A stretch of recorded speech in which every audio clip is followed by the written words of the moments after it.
إن الحمد لله والصلاة والسلام على رسول الله وعلى آله وصحبه وموالاه. Amma ba'd. Hari ini Ahad tanggal 27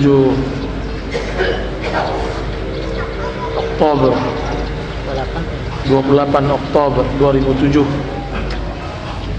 bertepatan dengan bulan Syawal 1428 16 Syawal kita hadir di kota ini selama 4 hari berlangsung daurah ilmiah.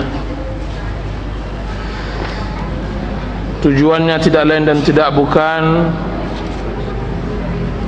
kecuali belajar menuntut ilmu, belajar ilmu din. Saya tidak mengatakan bahwa daurah yang 4 hari ini adalah belajar ilmu, akan tapi yang saya katakan adalah belajar menuntut ilmu, yaitu membiasakan duduk mendengar, memaksa jiwa dan diri untuk tetap sabar di majlis ta'lim selama 4 hari. Jika seandainya hal ini, maka hal ini sangat menggembirakan, karena mayoritasnya telah berhasil belajar untuk duduk 4 hari ini. Dan ini Masya Allah. Jika seandainya hal ini bisa dikiaskan kepada yang lain, ditularkan kepada kajian-kajian yang lain, maka saya yakin 1 tahun kita dalam menuntut ilmu akan kita rasakan perbedaan 1 tahun ketika kita tidak menuntut ilmu sama sekali. Para ikhwah yang dirahmati oleh Allah Subhanahu wa taala, hadirin dan hadirat,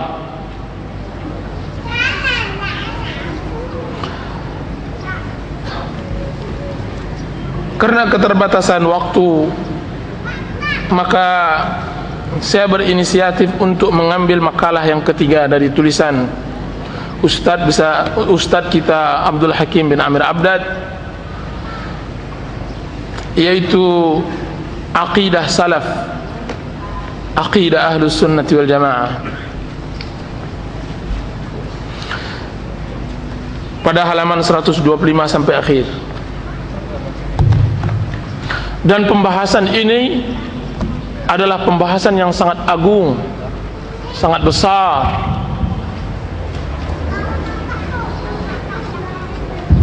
karena dia adalah inti dakwah Rasul. Dia adalah hakikat ilmu, yaitu ma'rifatullah wa ma'rifatu rasulih wa ma'rifatu dinihi bil adillah. Mengenal Allah, mengenal Rasulnya, dan mengenal agama Islam dengan dalil. Allah Subhanahu wa taala mengatakan, "Qul ayyu syai'in akbaru syahadah." Katakan, apa yang paling besar persaksiannya, buktinya? Qulillah, katakanlah Allah. Jika seandainya keberadaan matahari sulit kita ingkari pembuktian, sulit kita ingkari keberadaannya, maka keberadaan Allah, keagungan Allah, kedudukan Allah kita lebih sulit lagi, bahkan lebih besar. Bab yang ketiga ini yang kita kaji adalah aqidah salaf, aqidah Ahlus Sunnati wal Jamaah. Aqidah ini ya ikhwan, aqidah yang kamana kita tidak pernah mengenal selain aqidah Ahlus Sunnati wal Jamaah. Aqidah yang ditalqinkan oleh guru-guru kita, oleh ulama-ulama kita, oleh masyayikh kita untuk mengarungi kehidupan dunia ini. Sebelum kita mengenal din, sebelum kita mengenal agama, akidah ini telah mengalir di darah setiap sunni muslim, dan akidah inilah yang telah diajarkan oleh Rasulullah SAW kepada para sahabat. Dia adalah mutiara yang tidak terhargakan. Dia sesuatu yang sangat luar biasa. Aqidah salaf, aqidah ahlus sunnati wal jamaah.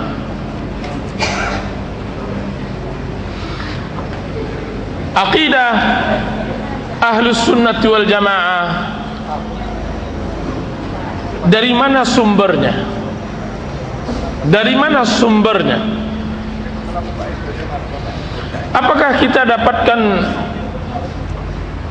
sumbernya dari sela-sela koran atau majalah?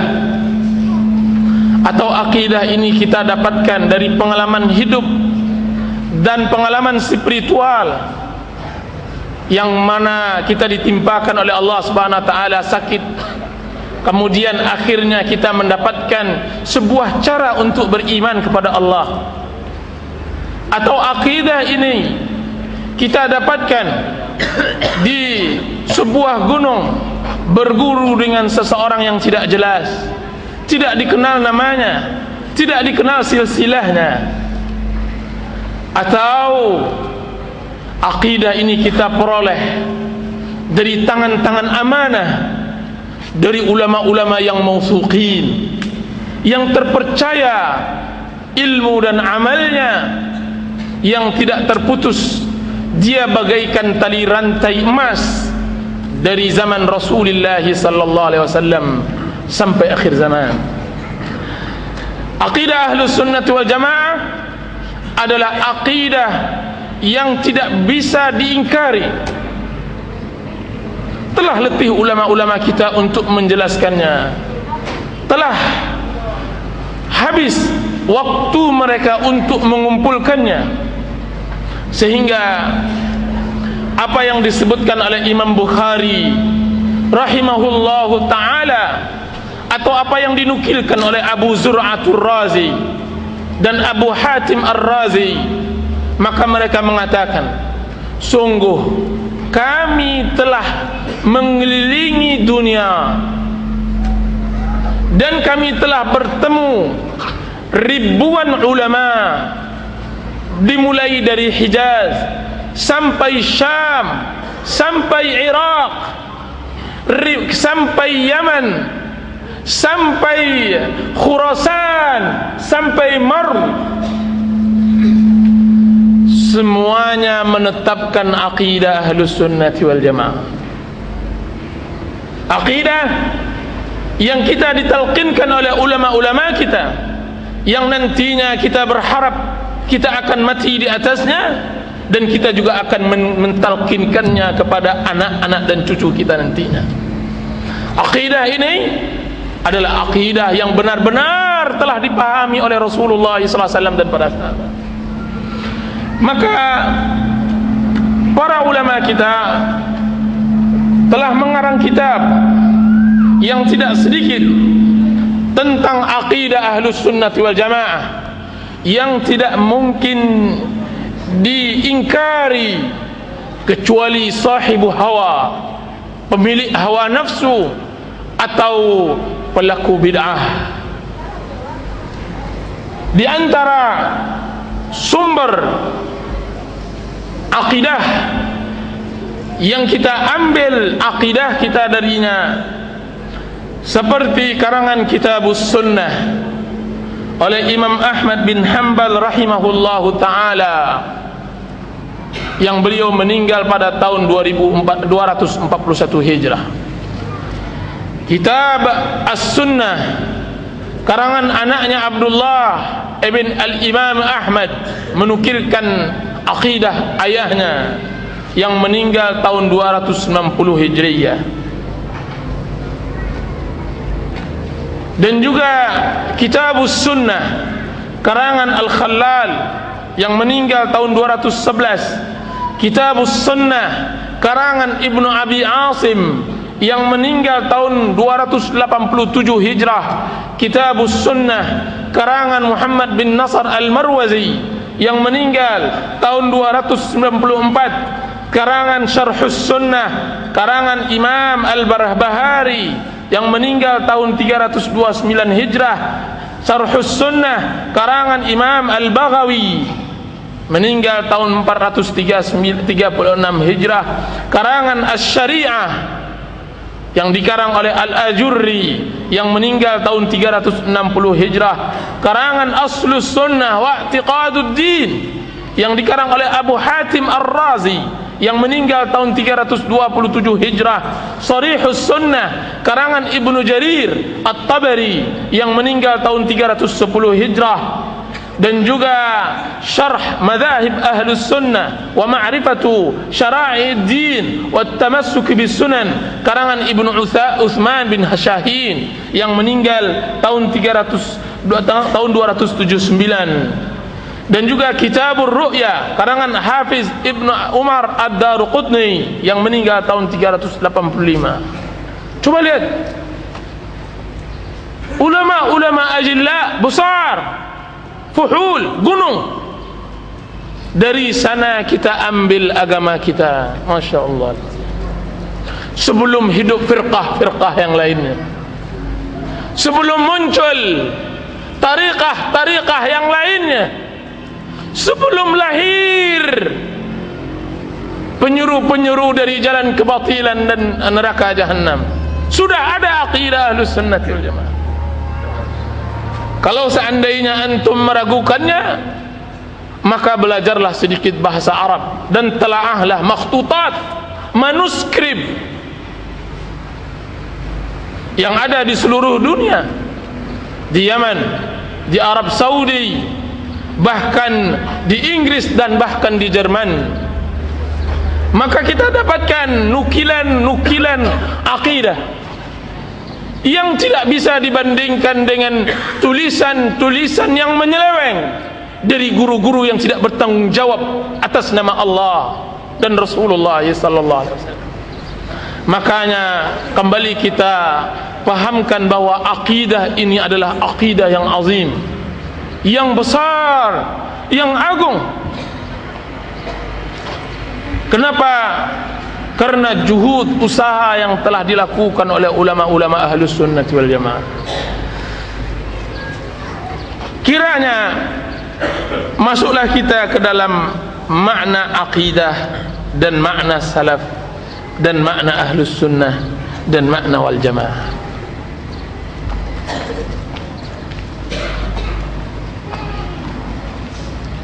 Catatan demi Allah ya ikhwan, bahwa aqidah Ahlus Sunnah wal Jamaah ini kita dapatkan dari ulama-ulama mausuqin, ulama yang telah tumbuh ubannya di atas sunnah. Wallahi kita belajar dengan ulama-ulama yang tumbuh ubannya di atas sunnah dari kecil. Kita tahu silsilah hidupnya, ulama wara', zuhud, ahli ibadah yang hari-harinya benar-benar tidak mengharapkan dunia. Kita lihat air matanya ketika ia menyampaikan kebenaran, kita sentuh kakinya ketika ia hadir di majlis ta'lim, dan kita hirup napasnya ketika ia mengeluarkan nas dari Al-Quran dan hadis di masjid yang paling mulia di Makkatul Mukarramah dan di kota Madinah Nabawiyah. Teringat pula oleh kita bahwa kita hidup di akhir zaman. Akan sabda Rasulullah sallallahu alaihi wasallam yang telah beliau sebutkan 1400 tahun lamanya, innal imana la ya'ziru ila al-Madinah kama ta'ziru al-hayyatu ila jahriha. Sesungguhnya akidah, sesungguhnya iman akan kembali ke kota Madinah sebagaimana kembalinya ular ke dalam sarangnya. Maka berbahagialah setiap sunni, berbahagialah setiap salafi yang belajar, dan celakalah di atas celaka orang yang telah belajar akan tapi tidak menyebarkannya. Celakalah dan terlaknatlah orang yang tahu akan tapi menyembunyikannya. Wallahi wallah, demi Allah, dengan apa yang kita lihat dari kesungguhan ulama-ulama tersebut memberikan kepada kita motivasi dan semangat untuk juga menularkan ke negeri kita, negeri yang kita cintai, yang di dalamnya adalah kerabat kita, keluarga kita, agar kita mati di atas Islam dan sunnah sebagaimana mereka mati. Makanya setiap pecinta sunnah tidak sama baginya wafatnya seorang alim sunni, wafatnya seorang alim sunni dengan wafat manusia-manusia lainnya. Dan telah wafat ulama-ulama besar Ahlus Sunnati wal Jamaah di zaman ini. Syekhul Islam Abdul Aziz bin Baz rahimahullahu ta'ala. Wafat pula Syekhul Islam Muhammad Nasiruddin Al-Albani rahimahullahu ta'ala. Dan wafat pula Muhammad bin Saleh Al-Utsaimin rahimahullahu ta'ala. Dan mereka telah memiliki jutaan murid dan memiliki jutaan cucu murid, dan kita tidak tahu di mana level kita. Akan tapi yang kita pastikan, apa yang kita sampaikan insyaallah taala apa yang mereka telah sampaikan. Jika seandainya Allah memberikan taufik pada diri-diri antum, Allah memberikan kemudahan, mudah-mudahan semua yang hadir akan bisa juga belajar di sana sebagaimana kita belajar. Atau kalau tidak, mudah-mudahan keturunan kita, anak kita, cucu kita bisa pula mendapatkan kebahagiaan belajar di sana. Wallahi demi Allah, kita telah mempelajari aqidah Ahlus Sunnati wal Jamaah, di antaranya kitab Usulul Thalatha, Kitabut Tauhid, kitab syarah-syarah Kitabut Tauhid. Kita mempelajari Kitabus Sunnah karangan Ibnu Abi Asim. Kita ditalqinkan mempelajari Kitabut Tahawiyah karangan Ibnu Azzil Hanafi. Kita juga agarkan di dalam aqidah kitab Abu Dawud Muqaddimah, di dalam sunannya kita diajarkan karangan ulama-ulama terdahulu. Maka yakinkanlah aqidah tersebut, jangan sedikit pun keraguan. Sesungguhnya ia berlanjut sampai bertemu dengan Rasulullah sallallahu alaihi wasallam, dan itu adalah keistimewaan aqidah Ahlussunnah. Apa itu aqidah?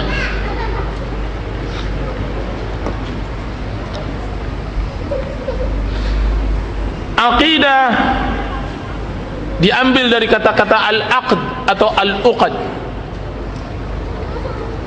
dan maknanya adalah buhul. Dan aqidah dia adalah sesuatu yang dapat membuhul hati. Itu yang disebut aqidah. Hati jika seandainya telah beraqidah, maka seluruh tubuh akan kokoh di atas istiqamah di jalan Allah. Dia tidak akan bergeser sedikit pun, karena dia telah terbuhul dengan tauhid yang benar kepada Allah dan Rasulnya. Itu aqidah. Dia jika seandainya ia berada di alam perang, maka ia akan gigit gerahamnya, kemudian dia maju tidak gentar bertemu dengan musuh. Dia yang mengatakan, ya Rasulullah, benarkah antaraku dengan Uhud, yaitu maju ke depan kemudian saya masuk surga? Apa kata Rasulullah SAW? Benar, dia maju ke depan. Ketika ia berada di situasi infak, ia dibutuhkan untuk berderma, maka ia yang mengatakan, ya Rasulullah, sesungguhnya saya memiliki tanah di Bayraha, Dan sesungguhnya Bayha adalah tanah yang aku cintai. Sesungguhnya aku telah infakkan di jalan Allah Azza wa Jalla. Ketika ia sebagai seorang anak yang telah berakidah, maka dialah yang telah duduk di hadapan ribuan muridnya. Kemudian muncul ibunya yang tua renta mengatakan, wahai raja, pulanglah, berikan makan ayam.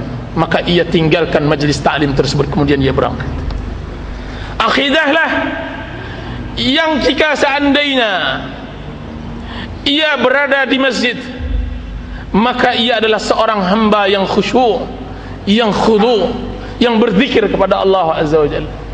Akidahlah yang mengatakan ketika ia sampai di ujung dunia di Andalus, kemudian dia mengatakan, demi Allah wahai laut, jika seandainya aku tahu bahwa di seberang engkau itu ada pulau dan ada manusianya, saya akan taklukkan engkau demi menyebarkan agama Allah Azza wa Jalla.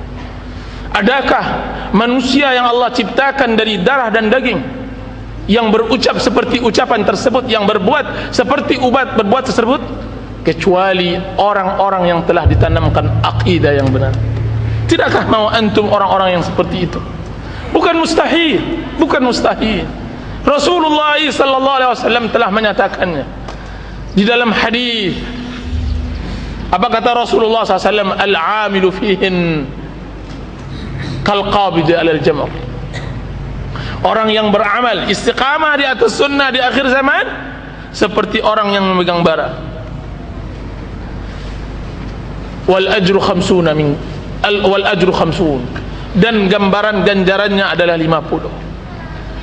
Ya Rasulullah, 50 mereka atau 50 kami? Apa kata Rasulullah SAW? Bal ajru 50 minkum, kan tapi 50 ganjaran dari kalian, yaitu sahabat-sahabat Rasulullah. Berarti ada orang yang istiqamah di akhir zaman, dan istiqamahnya itu karena ia mempelajari akidah salaf. Tidak mungkin istiqamah di atas kebenaran ia tidak mengenal akidah salaf. Maka bersimpuhlah antum semua dengan akidah salaf. Benar, ini dia adalah motor penggerak iman yang akan bisa berkata di hadapan Rasulullah sallallahu alaihi wasallam di perang Badar, ya Rasulullah, apakah engkau memaksudkan kami berbicara di hadapanmu? Apa kata Rasulullah SAW? Benar, berbicaralah kalian ya Rasulullah. Ketika Rasulullah SAW hendak mengajaknya untuk berperang, ya Rasulullah, ini sungai Laut Merah, sekiranya engkau perintahkan kami untuk menyelamainya, kami akan menyelaminya.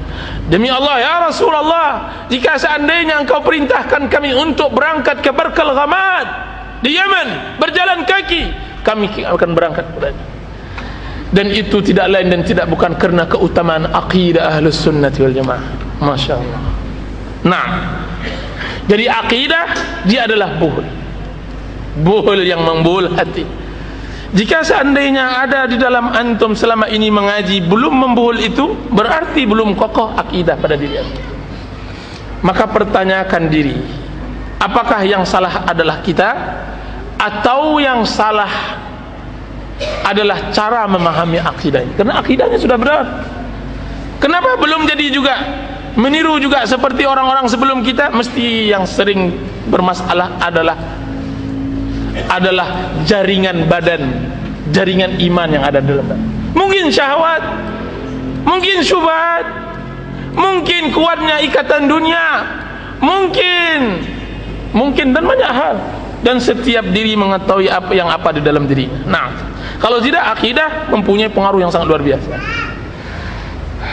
Masya Allah. Akidah salaf. Apa itu makna salaf? Salaf tidak lain dan tidak bukan secara bahasa adalah orang-orang yang terdahulu.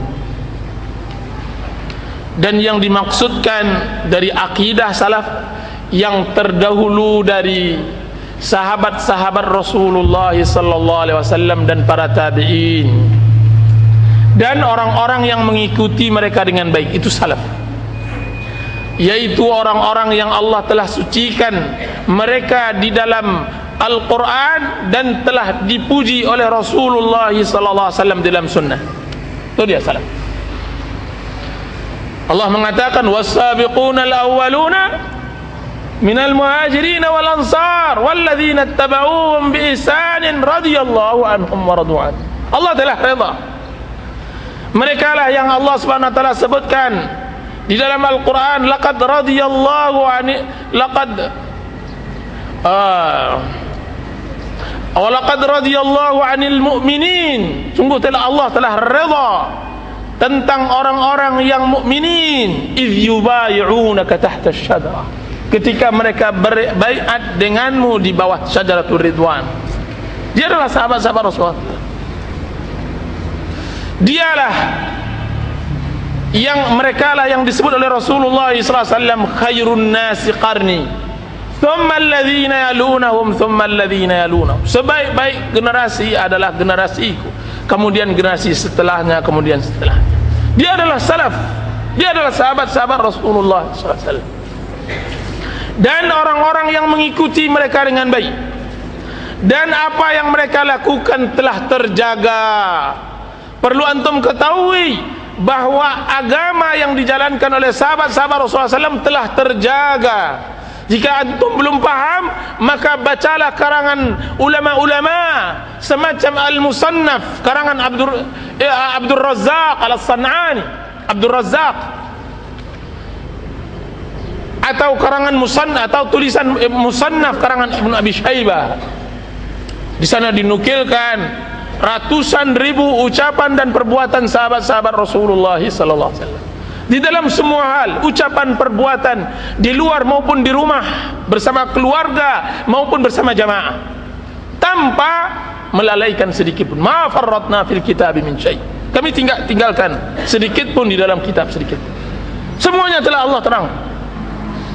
Jadi kalau seandainya kita berselisih di dalam agama, kembalikan kepada mereka, dan itu tidak mustahil. Dan orang-orang yang mengikuti mereka dengan baik, mereka adalah para tabi'it tabi'in. Tabi'it tabi'in. Abu Hanifah, Imam Malik, Imam Syafi'i, dan orang-orang yang mengikuti imam-imam ini seperti Imam Bukhari, Imam Muslim, Imam Nasai, Ibnu Majah, At-Tirmidzi, dan orang-orang setelah mereka seperti Abu Zur'a Ar-Razi, Abu Hatim Ar-Razi, Abdullah bin Mubarak, Sufyanus Tsauri, subhanallahal-azim, banyak sekali. Dan orang-orang yang mengikuti mereka setelah mereka seperti Syekhul Islam Ibnu Taimiyah, Ibnul Qayyim, Ibnu Rajab, Al-Zahabi, Al-Mizzi, Al-Ibnu Katsir, yang karangan mereka sangat bisa dibaca.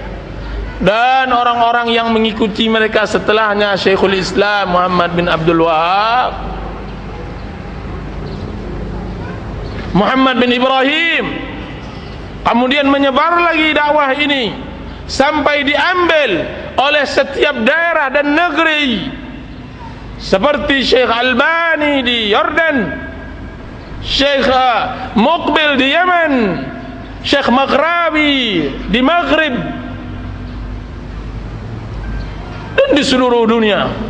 Di seluruh dunia.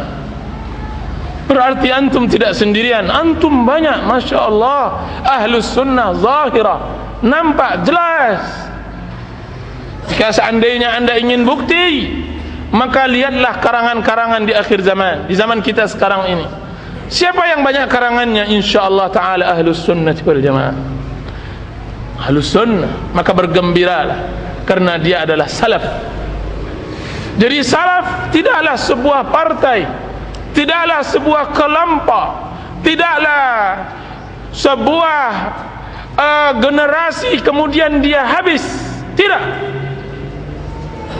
Akan tapi dia adalah sesuatu yang telah Allah takdirkan ada setiap zaman, liyuzhirahu 'ala ad-dini kullihi, untuk menampilkan agamanya atas agama yang lainnya, walau karihal musyriku, sekiranya sekalipun benci orang-orang yang benci, musyrik. Masya Allah. Aqidah salaf berarti salaf dia adalah sahabat-sahabat Rasulullah. Oleh karena itu, setiap orang yang berusaha mengikuti sahabat-sahabat Rasulullah SAW secara zahir dan batin, maka dia salafi, walaupun ia tidak bersama kita, walaupun ia tidak berguru dengan guru kita di sini, tapi dia cinta kepada Abu Bakar dan Umar, mengikuti sahabat-sahabat Rasulullah SAW secara zahir dan batin, maka dia adalah salafi, walaupun dituduh 1000 juta umat bahwa dia tidak salafi. Kita mencintainya karena Allah. Akan tetapi, pastikan jika seandainya diri kita tidak mengikuti sahabat-sahabat Rasulullah SAW secara zahir dan batin, walaupun berbuih mulut ini mengaku bahwa kita salaf, maka kita tetap khalaf, kita tidak salaf secara hakiki. Dan ini pastikan menunjukkan setiap muslim bertanggungjawab terhadap dirinya untuk mengikuti sahabat-sahabat Rasulullah, yang ustaz maupun jamaah, keluarga maupun pribadi, Kampar maupun Pekanbaru dan semacamnya, semuanya sama bertanggungjawab. Dan yang menang di sisi Allah Subhanahu wa taala adalah orang yang paling bertakwa di antara. Yang menang adalah yang paling bertakwa. Inna akramakum indallahi atqakum. Sesungguhnya yang paling mulia di sisi Allah adalah orang yang paling bertakwa. Belum tahu, wallahi, belum tahu apa saya yang menyampaikan ini lebih baik daripada yang disampaikan. Tidak, wallahi, setiap orang bertanggung jawab terhadap dirinya. Bisa saja, Masya Allah, hadis yang sangat masyhur, seseorang yang pertama kali dimasukkan ke dalam neraka dialah alim. Alim. Kemudian yang dia ajarkan ilmunya akan tapi untuk kemasyhuran dan tidak ikhlas pada Allah, masuk neraka. Sedangkan yang mendengarnya masuk surga. Subhanallahal azim. Dan kita mengharapkan keikhlasan kepada Allah. Kita mengharapkan keikhlasan. Setiap diri bertanggung jawab terhadap dirinya. Allah, demi Allah, semakin kuat hati untuk berpegang teguh dengan sahabat-sahabat Rasulullah SAW, semakin dekat kita dengan Allah. Sudah pasti. Dan ini bukan dikasih secari kertas oleh seorang guru bahwa dia telah sampai pada tingkat itu atau tidak. Bukan dikasih sertifikat atau semacamnya kemudian dia telah sampai pada tingkat ini atau tidak. Ini tidak berlaku kemasyhuran dan semacamnya. Ini bertanggung jawab adalah diri kita masing-masing. Berarti pahamkah antum sekarang keagungan mazhab salaf, keagungan ahlus sunnati wal jamaah? Masya Allah. Tanpa mensucikan seseorang kecuali orang tersebut mensucikan dirinya, tanpa mengagungkan seseorang kecuali seorang tersebut mengerti bagaimana ia mengagungkan dirinya untuk taat kepada Allah. Apa kata Abu Bakar radhiyallahu anhu? Sesungguhnya yang lemah di mata kalian adalah orang yang kuat di mataku, dan sesungguhnya yang kuat di mata kalian dia lemah di mataku. Apa itu? Bahwa mengukur standar baik dan buruknya orang bukanlah ukuran dunia, akan tapi ukuran Allah. Itu masuk dalam cinta dan takut dan harap kepada manusia, wala dan bara. Itu akidah Ahlussunnah wal Jamaah. Akidah salaf dikenal juga dengan akidah Ahlussunnah wal Jamaah. Akidah Ahlus Sunnati wal Jamaah. Apa pula yang disebut dengan Ahlus Sunnah? Ahlu, dia adalah pemilik, dia juga disebut keluarga, dia juga disebut yang mempunyai, yang memiliki. As-Sunnah, dia adalah sunnah Rasulullah SAW, yaitu Islam. Berarti Ahlus Sunnah berarti dia adalah orang sunnah yang memiliki Islam. Wal jamaah, dan jamaah, apa itu jamaah? Jamaah adalah kelompok, sekelompok, dan jamaah ini adalah sahabat-sahabat Rasulullah SAW. Berarti Ahlus Sunnah lawannya adalah Ahlul Bid'ah. Dan wal jamaah lawannya adalah al-furqah wal furqah. Jadi jika seandainya ahlus sunnati wal jamaah di sebelah kanan, maka musuh bebuyutannya adalah ahlul bid'ah wal furqah. Dan setiap sunni mesti mengikuti jamaah sahabat Rasulullah SAW, dan setiap bid'ah mesti dia memecah belah umat. Itu sudah menjadi aturan baku. Maka disebutlah ahlus sunnati wal jamaah sebagai ahlus sunnati wal jamaah karena mereka adalah orang yang benar-benar berpegang teguh dengan sunnah Rasulullah, dan mereka adalah orang-orang yang tamak mengikuti sahabat-sahabat Rasulullah SAW, dan mereka adalah orang yang berharap sekali untuk persatuan dan kesatuan umat di atas bendera Islam yang hakiki. Sedangkan ahlul bid'ah, mereka adalah orang-orang yang membuat ajaran di atas ajaran Rasulullah, dan merekalah yang membuat aliran sungai selain dari sungai Rasulullah SAW. Ia yang melencengkan air yang benar kepada tempat muara yang lainnya, sehingga mereka disebut juga ahlul furqah, kelompok yang memecah.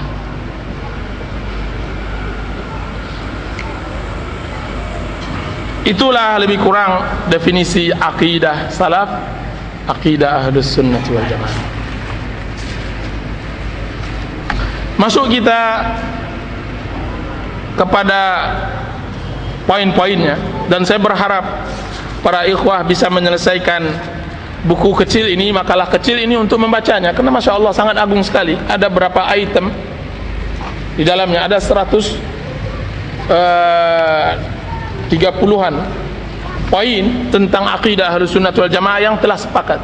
Barang siapa yang melenceng dari 140 item ini, maka dia tidak lagi sunni, sekalipun dia salat maupun dia menunaikan zakat dan semacamnya.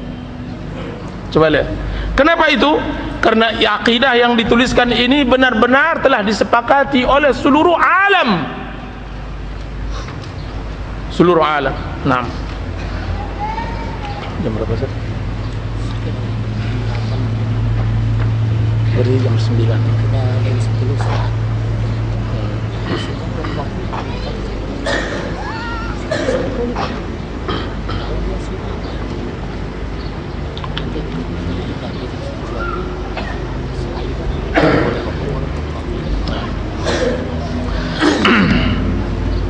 Masuk kita kepada poin yang pertama. Saya benar-benar meminta kepada ikhwah untuk membacanya. Menyebutkan iman kepada Allah. Aqidah Ahlus Sunnah wal Jamaah yang benar ialah bahwa kita beriman dan meyakini. Perlu juga dipahami, setiap poin-poin ini terpelanting kelompok-kelompok yang sangat banyak. Setiap poin melenceng dari ajaran Ahlus Sunnah wal Jamaah, sehingga benar-benar kita harapkan dia adalah sesuatu hal yang dapat membentengi kita dari hal-hal yang menyesatkan. Dari setiap poin yang ada ini, itu benar-benar membuat pemahaman kepada kita bahwa agama Allah Subhanahu wa taala adalah yang benar. Di sini apa kata beliau, Ustaz Abdul Hakim Abdad? Kita beriman dan meyakini bahwa Islam adalah agama yang hak dan satu-satunya agama yang sah di sisi Allah Rabbul Alamin, dan Allah telah redha bahwa kita beragama dengan agama Islam. Ini kalau seandainya ditanya, itu dah biasa, dalam artian siapa pula yang tidak yakin dengan Islam? Padahal makna dari ucapan ini adalah Islam Rasulullah, bukan Islam yang telah dikeruhkan, bukan Islam yang telah dicelewengkan. Jadi yang Islam kita yakini ini adalah Islamnya Rasulullah. Islam adalah agama yang hak. Tentu setiap orang ketika ia mengaku dirinya Islam, beri tenang dia, berarti benar saya dah. Padahal yang dimaksudkan ini adalah Islamnya Rasulullah SAW, dan kita harus akui itu. Islam adalah agama yang hak dan satu-satunya agama yang sah di sisi Allah SWT. Agama ini adalah peraturan din. Peraturan agama itu adalah artinya adalah peraturan din. Dana ya dinu dainan dinan, yaitu peraturan. Berarti kita harus yakini bahwa peraturan yang hak dan satu-satunya yang diterima oleh Allah adalah peraturan Islamnya Rasulullah SAW. Harus kita yakin. Peraturan apa saja itu? Peraturan di dalam semua hal,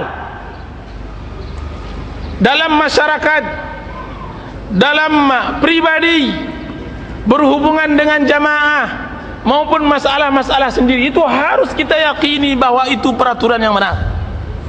Kita yakini dan kita imani. Nah, dalilnya sudah sering kita dengar, di antaranya adalah innad dina indallahi al-Islam.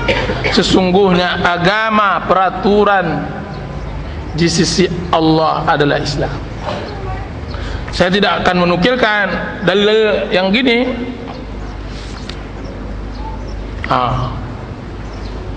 Maka Islam yang Allah Subhanahu wa taala telah redha ini adalah Islam yang Allah telah turunkan kepada Rasulullah sallallahu alaihi wasallam selama 23 tahun melalui perantara Jibril.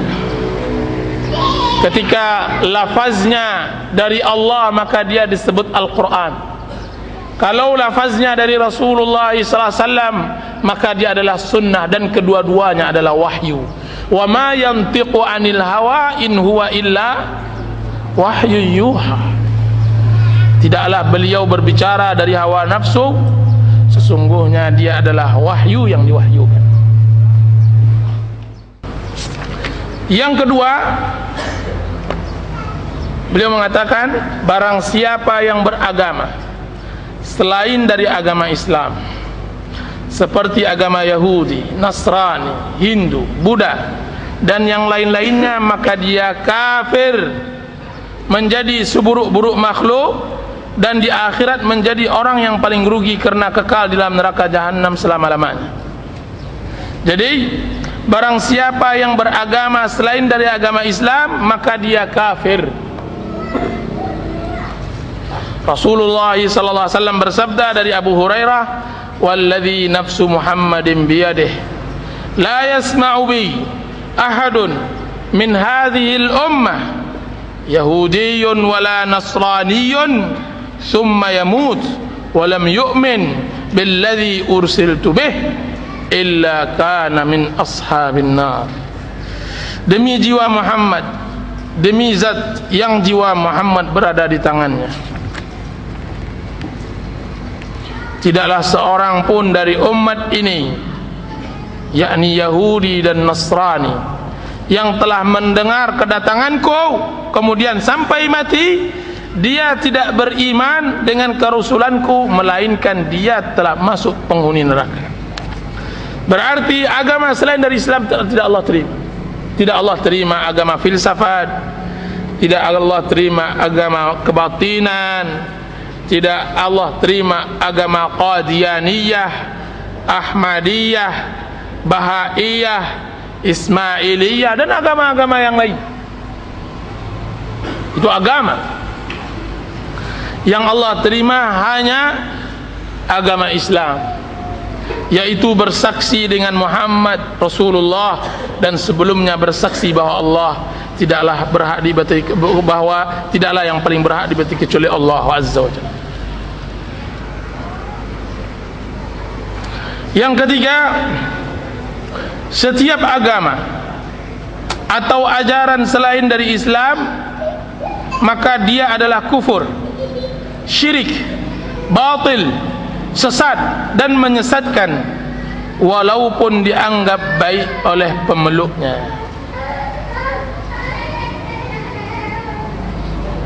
Jadi setiap agama atau ajaran atau pemahaman apapun bentuknya dan sifatnya umum, baik itu dalam secara global yaitu agama Nasrani, Yahudi dan semacamnya, maupun secara pemahaman atau amalan yang melenceng dari ajaran Rasul atau ajaran Islam, maka ia adalah kesesatan, sesat dan menyesatkan. Dan itu tergantung dari jauh dekatnya ia menyelenceng. Bisa saja perbuatan itu kufur, bisa saja jadi syirik, bisa saja menjadi maksiat dan semacamnya.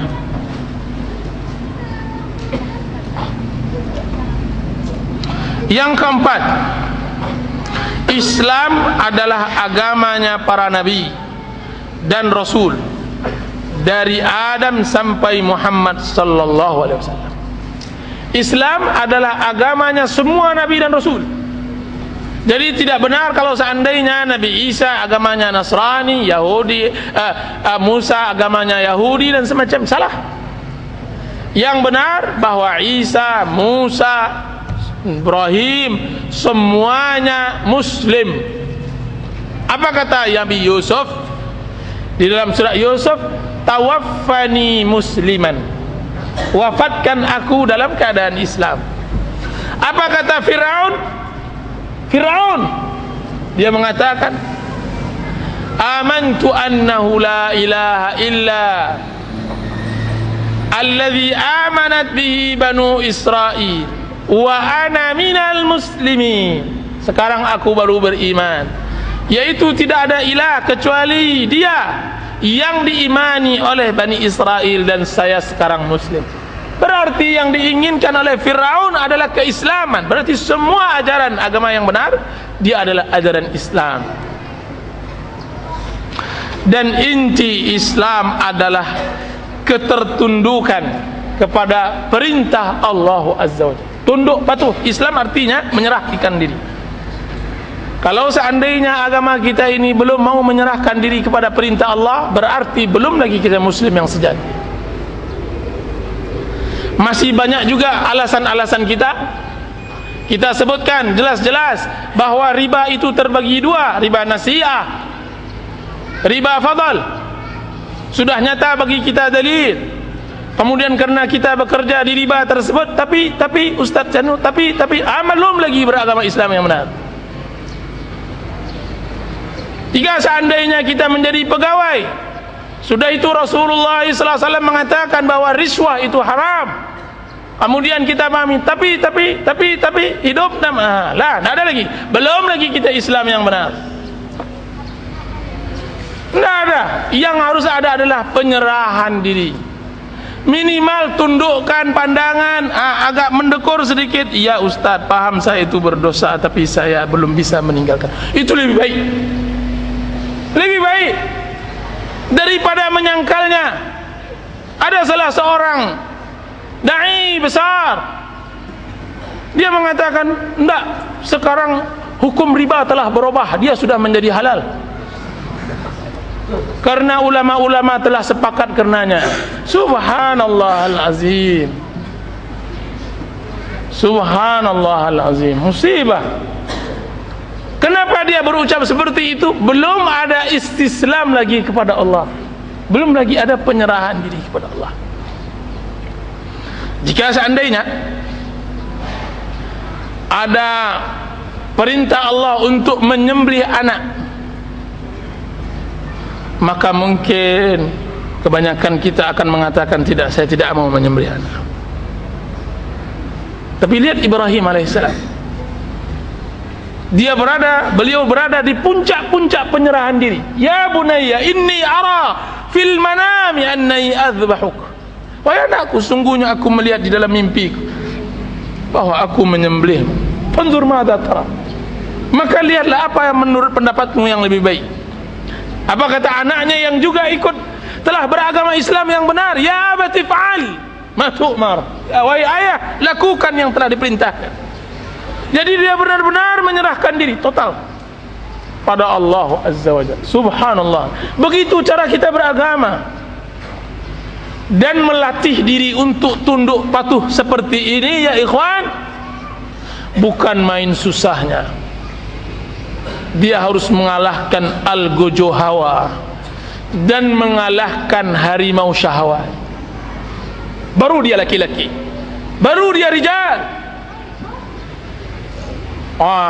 Dan ini membutuhkan keyakinan dan membutuhkan kesabaran. Kemarin kajian mulai, baru dia kalah. Subhanallah alazim. Berarti agama ini adalah istislam kepada Allah. Kan Allah dalam tauhid asma dan sifat, yaitu menetapkan, mengagungkan apa yang Allah Subhanahu wa taala telah tetapkan dan Rasulnya dari nama-nama Allah dan sifat-sifatnya. Apa yang Allah tetapkan dan Rasulnya tetapkan, maka kita tetapkan pula. Tidak kita tambah-tambah, dan kita tidak kurangi. Tidak kita katakan bahwa sifat Allah itu 100 atau 200 dan semacamnya. Tapi sifat Allah itu banyak, sesuai yang beliau sebutkan, yang dia sebutkan di dalam Al-Quran atau Rasulullah sebutkan dalam sunnah. Dan juga kita tidak alihkan sifat Allah dengan makna lainnya. Ketika Allah menyebutkan dirinya bahwa ia beristiwa, bersemayam, kita katakan maknanya adalah menguasai. Penyelewengan, pembangkangan terhadap nas Allah. Tidak juga kita katakan bahwa makna tangan Allah adalah kekuatan dan semacamnya. Ini berarti penyelewengan dari apa yang diinginkan oleh Allah dan Rasul. Dan ini syirik, dan ini ilhad. Innal ladzina yulhiduna fi asma'ih sayujzauna ma kanu ya'malun. Sesungguhnya orang-orang yang menyeleweng dari namanya, maka dia akan mendapatkan dari apa yang mereka telah perbuat. Berarti maknanya sangat luas. La ilaha illallah, la ilaha illallah, itu dia. Sedangkan syariat mereka, maka ia berbeda-beda. Yaitu yang keenam ini, bahwa syariat para rasul berbeda-beda. Jadi ada perbedaan, bahwa mereka satu di dalam dakwah, di dalam Islam, akan tapi berbeda syariat. Apa kata Rasulullah SAW? Nahnu ma'asyiral anbiya'i ummahat li'alad, abna'a ummahatun bani abna ummahatin li'alad. Sesungguhnya kami dengan sekalian para rasul adalah satu ayah berbeda ibu. Maksudnya apa? Bahwa ayah kami sama, yaitu tauhid la ilaha illallah, dan ibu kami berbeda, yaitu syariahnya. Kalau seandainya di zaman Nabi Musa cara bertaubat adalah membunuh diri, ambil pedang tusukkan, itu baru diterima taubat, maka dengan sekarang umat Islam taubatnya tidak perlu bunuh diri, cukup meminta ampun dan beristighfar kepada Allah. Kalau seandainya najis yang mengena badan atau mengena pakaian pada zaman Nabi Musa alaihissalam, yaitu dengan memotongnya, membuangnya, maka cukup bagi umat Islam membersihkannya dengan air atau tanah. Kalau seandainya pada zaman dahulu berpuasa sehari penuh, sehari malam dan semacamnya, maka pada umat Islam puasanya berbeda dengan umat yang terdahulu. Itu syariat. Naam. Wa sallallahu ala nabiyyina Muhammadin wa ala alihi wa sahbihi wa sallam. Wassalamu alaikum.